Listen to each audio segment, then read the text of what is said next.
What's up, guys? Power of the Barn here. Today I'm here with a Tiki MC deck profile, but before we get into the deck itself, I'm gonna give you guys a bit of a history lesson. If that's not your thing, I'll put an annotation on the video, and you can click on it and just skip directly to where I explain the deck itself. But at first, I kind of just want to talk about this card, Tiki 5, right here. So Tiki 5, this card was released in set 1. This card is still, I'm pretty sure, worth around 3,000 yen in real life. And this card, unfortunately, isn't very good. There's very little reason to use this card now, thanks to the existence of Femui. And even before Femui, the only deck this card really ever saw play in was Overclass MC. Despite this, though, I really like this card's artwork. I really like Tiki in general. So I used to play a lot of Tiki MC back in the day. Before Femui, it was a fairly unique playstyle for an MC. You just build up a ton of bonds, and you have your 90 base MC that most enemy units just can't touch. And then you can convert all the bonds that Tiki produces into advantage using Maria. This build, she's replaced with Jenny. We'll get into that later when we get into the actual list. And then you just drop Naui, replaced with Mir in this list. You just drop Naui, and Naui does Naui things, and you just beat the crap out of your opponent. They can't do anything to you. It's pretty fun if it goes off. One of those things that definitely more fun on the playing end than it is on the receiving end. Either way, Tiki was a fun meme deck until Femui was released, and then it was kind of just why the hell would you ever... It wasn't a good deck before, but now it's just Femui's a broken deck that you're playing in every tournament, because if you don't play Femui in a tournament, you're putting yourself at a disadvantage. And I kind of feel like the appeal of meme decks is that they give you a different perspective of the game than a top tier meta deck would give you. That was kind of why I liked Tiki a lot back in the day. She had a really unique play style. And then Femui comes out, everyone's playing Femui, you legit put yourself at a disadvantage if you're not playing Femui in a tournament, and it's just what's the point of playing Tiki now anymore? She's just a worse Femui. So she's not even a fun meme anymore. Unfortunately, a lot of this still kind of holds true, but Set 11 has brought some new stuff that has inspired me to return back to one of my favorite meme decks. You have this new Tiki SR. She basically functions as a bridge promo. She's kind of worse than Red Tiki 5 because you don't get guaranteed bond excel. Well, you technically don't get guaranteed bond excel with this card either, but you do with Nino. Either way, you don't get guaranteed bond excel with this card, and she's only an 80 base, unlike Red Tiki, who's a 90 base. That being said, she still doubles as a pretty good bridge promo, which was something that this deck definitely did have an issue with in the past. Not promoing until turn 5 and not drawing a card off of your promo was really shitty too. Existence of this card definitely patches that up though. And in general, just like the first Tiki SR, this card's artwork is amazing.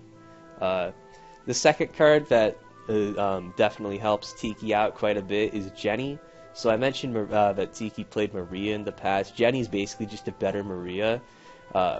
She doesn't tap when you use her skill. She's a 60 base, which is pretty relevant for hitting certain things. So you can use Fortify and attack with her, and she has the 60 base, so her attacking is a lot more relevant than attacking with Maria's 50 base. And then there's the fact that Jenny's Fortify, unlike Maria's Fortify, isn't once per turn. So you're probably thinking well, that means if you're using Jenny's Fortify twice in one turn, you need 6 bonds. You're never going to do that. Well, you'd be surprised. In pretty much any deck you'd play Jenny in other than this one, yes, you would never use Fortify more than once per turn. But in this deck, fortifying twice in one turn is actually completely feasible. And it's hilarious, and you just get so much advantage. It's amazing.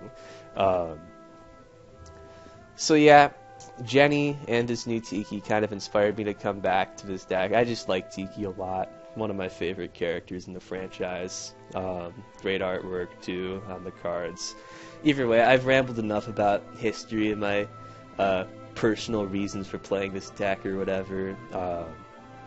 let's get into the list itself. So our main promo is Tiki 5. Basically, whenever she attacks, if she doesn't self-support, she gets to bond her support. That's why we run Nino 4. I mean, that's not the main reason we run Nino 4. The main reason we run Nino 4 is because it's Nino 4. But secondary reason we run Nino 4 is that she can fix Tiki's supports and ensure that we get guaranteed bond charge. So why do we want bond charge, you may ask? Well, first of all, Tiki's other skill, Ancient Dragon Tribe, staple among most Mana Key cards, allows her to become a 90 base if you have 8 or more bonds. So 90 base MC, obviously I don't think I need to explain why that's really good. You also want to bond lots of cards so you can make use of all of the cards in this deck that flip tons of bonds. You have Jenny. I talked about her in the previous section of this video. If you skip that part, basically Jenny, her skill lets you flip 3 bonds, insert your retreat for 2 cards with different names, and add them to your hand. So this card, you can use it to get a Tiki evade, and then you can use it to get a Nino or a Mir or a Celica. You're probably going to be grabbing one of those 3 cards for your other grab of Jenny, since you can't grab Jenny herself. And then the cool thing about Jenny, though, is that you can use her skill more than once per turn. This is really awesome because, unlike most decks, obviously, you wouldn't have enough bonds to use Jenny's skill more than once per turn. This deck is an exception, though. You just bond so much in this deck that you can actually use Jenny's skill twice in one turn and get 4 cards from your retreat. 2 evades for your MC, and then 2 other cards of your choice. You can get some Mirs, some Ninos, some Celica. I'm repeating myself, but yeah. Obviously, being able to use this card's skill twice on one turn just gets you such an absurd amount of advantage.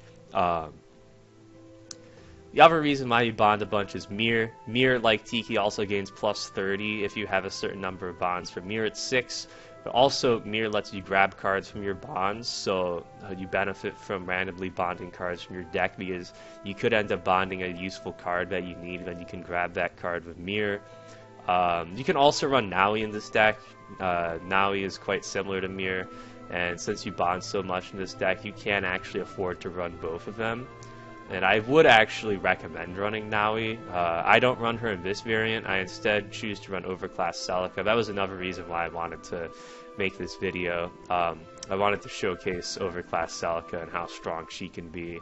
But I think that running Naui instead of Overclass Celica is a very legitimate option in this deck if you want to try this deck out for yourself. Going tricolor, then you can replace Guinevere with Robin.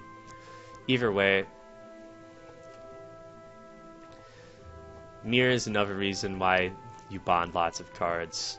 So as for other cards in the deck, we run Blue Tiki 1 as our starter. We don't run the meme-tastic Punching Tiki because as great as that card is, that card only has 1 range. This card has 1 to 2 range. Probably thinking, why the hell would you ever want to run a 20 base as your starting promo? Well, the thing is that when she untaps, she gains plus 20. So, yeah, she is vulnerable to rush. Being a 20 base on the opponent's turn does suck. Being a 41 to 2 range is useful, though. It helps you clear opponent's backline archers, which is something that Fist Tiki can't do. I'm just going to call her Fist Tiki, despite the potential connotations that might have. I'm not going to get into that in this video, but yeah, having 1 to 2 range is really nice for being able to clear your opponent's back row. And then you can also use one of your rescue flyers, Shanna or Vanessa, play them down early and tap Tiki to move her back. And then she'll still be able to attack on the back row if somehow Shanna and Vanessa don't get cleared on the following turn. We run 3 copies of Red Tiki 1. I could also run... You could probably run 4 copies of Blue Tiki 1 instead, but if you are running blue, but I prefer to run Red Tiki 1. Obviously in this deck, I don't run any blue other than the starters, so I wouldn't want to run Blue Tiki 1. And I just like Red Tiki 1's artwork better. Lollies for life. Either way. As for the rest of the deck, Guinevere helps some more of your early game survivability. Same thing of Jenny 1. If you're missing your promo, Jenny 1 is an option that you can use to grab it.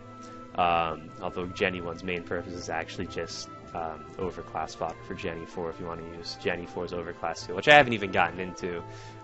Jenny 4's overclass skill, it's just an orb heal. If you have 4 or less orbs on your opponent, you heal an orb when you overclass her. It's not the main reason you're running the card. You're mainly running her for the Fortify, but it's a nice bonus when you can get it off. Helps you transition into the late game a lot better.